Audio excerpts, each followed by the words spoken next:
صلی اللہ تعالی علی حبیبہ محمد وآلہ وسلم۔ الا ان اولیاء اللہ لا خوف علیہم ولا هم یحزنون۔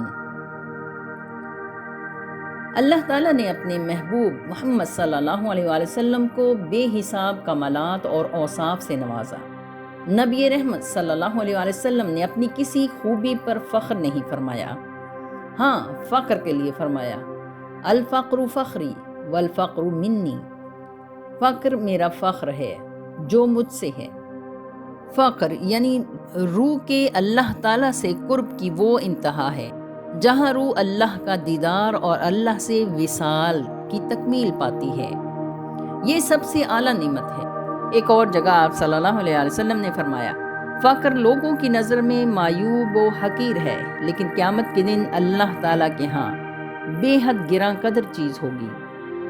جن کے پاس فقر کی دولت ہوتی ہے ان کو فقیر کہا جاتا ہے۔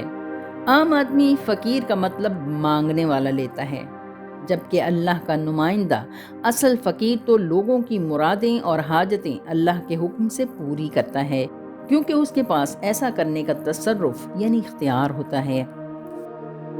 اس بات کو ڈاکٹر علامہ محمد اقبال یوں فرماتے ہیں، نہ تخت و تاج میں ہے نہ لشکر و سپاہ میں ہے، جو بات مرد کلندر کی بارگاہ میں ہے۔ سلسلہ عظیمیہ کی مرشد الشیخ عظیمی بابا جی فرماتے ہیں فقیر کا در سب کے لیے ہر وقت کھلا رہتا ہے۔ فقیر ہر ایک کو دعا دیتا ہے، وہ ہر ایک کی تکلیف سنتا ہے، اسے محسوس کرتا ہے اور اس کا تدارک کرتا ہے۔ فقیر حالت توحید میں ہوتا ہے۔ فقیر اپنے اوپر خدمت خلق کا جامہ اس لیے اوڑھتا ہے تاکہ اللہ اور بندے کا رشتہ جوڑے۔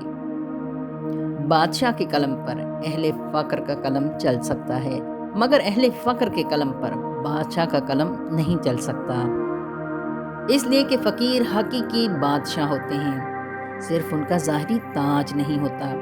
تاریخ یہ بتاتی ہے کہ ظاہری تاج رکھنے والا مغل اعظم شہنشاہ جلال الدین اکبر اپنے مقصد کے حصول کے لیے پیدل اور ننگے پاؤں ایک فقیر سلیم چشتی کی بارگاہ میں حاضری دیتا ہے اور اپنی مراد پا لیتا ہے۔ صوفی بزرگ بابا عبید اللہ دورانی رحمۃ اللہ علیہ فرماتے ہیں فقیر خلقت کی جسمانی اور روحانی بیماریوں کے لیے شفا کا ذریعہ بنتا ہے۔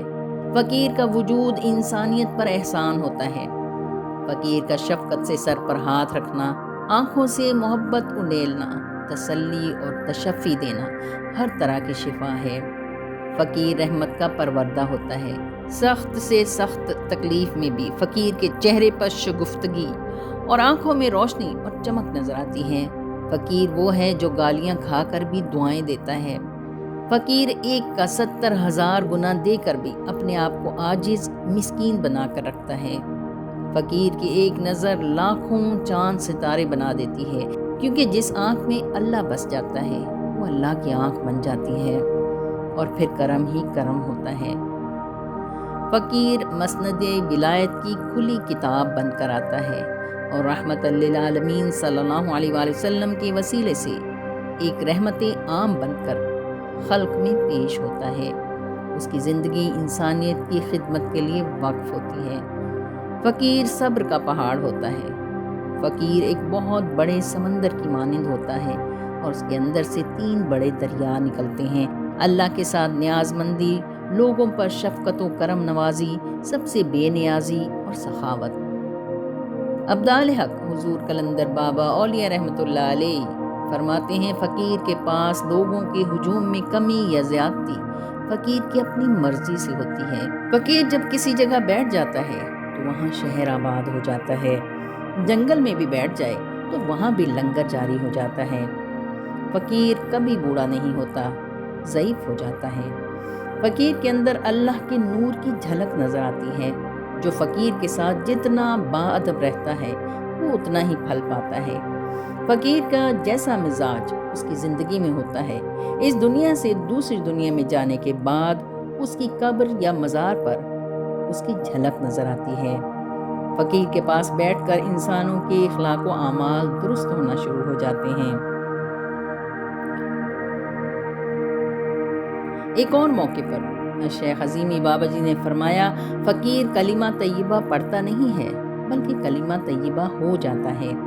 فقیر کا کلمہ بن جانے کا مطلب تصدیق وجود بالشہود ہے۔ فقیر کا خون پسینہ صرف کرنا ہرگز بے معنی نہیں ہوتا۔ دنیا والوں کے لیے اتنا ہی جان لینا کافی ہے کہ فقیر کا سیدھا سادہ عمل بھی معنی در معنی گہرائیاں لیے ہوتا ہے۔ فقیر کسی کی اصلاح نہیں کرتا، وہ خود کو ٹھیک کرنے میں لگا رہتا ہے، اور ذہنی اور جسمانی طور پر اس کے قریب رہنے والے خود بخود اس سے متاثر ہوتے رہتے ہیں۔ نہ وہ کسی کو کرامت دکھاتا ہے، نہ کسی کو جھاڑتا ہے کہ ادھر آؤ، اس راہ پہ چلو، فلاح پا جاؤ گے۔ نہیں، وہ ایسا کچھ نہیں کرتا کہ اس کے کسی بھی فعل سے دنیا داری چھلکے۔ فقیر فقط محبت کرتا ہے، وہ انسانوں میں برائی نہیں دیکھتا، وہ خامیوں کے پیچھے نہیں بھاگتا، اور نہ ہی وہ کسی کی کمزوری تلاش کرتا ہے، بلکہ اسے صرف محبت بانٹنی ہوتی ہے۔ وہ زخموں کو مندمل کرتا ہے اپنے شیریں لہجے سے۔ وہ اپنا پرایا نہیں دیکھتا، بلکہ ہر شخص اسے اپنے گھر کا فرد لگتا ہے۔ یہی وجہ ہے کہ لوگ اس کے ٹھکانے پر آ کر سکون محسوس کرتے ہیں۔ اس کے خلوص و محبت کا راستہ عشق کی راہ کھولنے کا سامان مہیا کرتا ہے۔ عالم انسانیت پر فقیر کا سب سے بڑا احسان ہوتا ہے۔ فقیر کی صفت یہ ہے، اس کے خلوص و محبت کا راستہ عشق کی راہ کھولنے کا سامان مہیا کر دینا۔ عالم انسانیت پر فقیر کا سب سے بڑا احسان ہوتا ہے۔ فقیر کی صفت یہ ہے کہ جب کچھ نہ ہو تو شکوہ نہ کرے، اور جب موجود ہو تو دوسروں کو خود سے زیادہ مستحق سمجھ کر ان پر خوب خرچ کرے۔ فقیر وہ ہے جس کا دل خواہشات سے مغلوب نہ ہو، یعنی فقیری کی ابتدا اس وقت ہوتی ہے جب لینے کی بجائے دینا اچھا لگتا ہے۔ فقیر وہ نہیں جو دعویٰ فقر کا کرے مگر لوگ اس سے اختلاف کریں اور وہ مرنے مارنے پر تیار ہو جائے۔ فقیر تو وہ ہے کہ اگر چکی کے پاٹ جتنے پتھر پہاڑ سے لڑکتے ہوئے آئیں تو اس کے راستے سے نہ اٹھے۔ فقیر کا طریقہ صبر و شکر، فرما برداری، توحید پر قائم اور توکل کرنا، راضی برضا رہنا اور سب برداشت کرنا ہے۔ شیخ عظیمی بابا جی فرماتے ہیں، فقیر کی بارگاہ میں حاضری کے وقت نہایت مؤدب ہونا چاہیے اور خاموشی اختیار کرنی چاہیے۔ اپنی حرکات و سکنات کو بھی قابو میں رکھنا چاہیے۔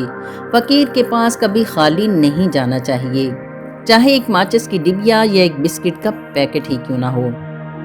فقیر کے پاس آ کر صفائی کرنے سے برکت ہوتی ہے، برتن دھونے سے اپنے اندر کی صفائی ہوتی ہے۔ سلسلہ طریقت میں مرشد یعنی فقیر کا مطلب ہے صحیح راستہ دکھانے والا، مخلص، کرم فرما دوست، اچھائی برائی کو سمجھنے اور ان دونوں میں سے اچھائی کو اختیار کرنے والا۔ الٹے سیدھے راستوں میں اپنے شاگرد یا مرید کو اللہ اور اللہ کے رسول صلی اللہ علیہ وسلم کے فرمان کے مطابق صراط مستقیم پر ہاتھ پکڑ کر چلانے والا، شاگرد یا مرید کی برائیوں کو چھپانے والا، مرید کے ساتھ محبت کرنے والا اور اسے الہی علوم کی تعلیمات سے تیار کر کے روشن اور سندر رسول صلی اللہ علیہ وسلم کے دربار اقدس میں پیش کرنے والا۔ فقیر ہر شے کا علم رکھتا ہے مگر اپنا علم خام خواہ کسی پر نہیں جھاڑتا۔ وہ کسی کو اپنی طرف کھینچ کر نہیں بلاتا، نہ وہ کسی کو کرامت دکھاتا ہے نہ کسی کو جھاڑتا ہے۔ فقیر کی دعا کو اللہ تعالیٰ شرف قبولیت بخشتا ہے، اس کے در سے کوئی خالی نہیں جاتا۔ فقیر کی زندگی مرنے کے بعد شروع ہوتی ہے۔ فقیر معلم عالم حضور پاک صلی اللہ علیہ وسلم کی اتباع میں اپنا کام یزکیکم سے شروع کرتا ہے اور پھر یعلمہم الکتاب کی منزل کی طرف سب آتے ہیں۔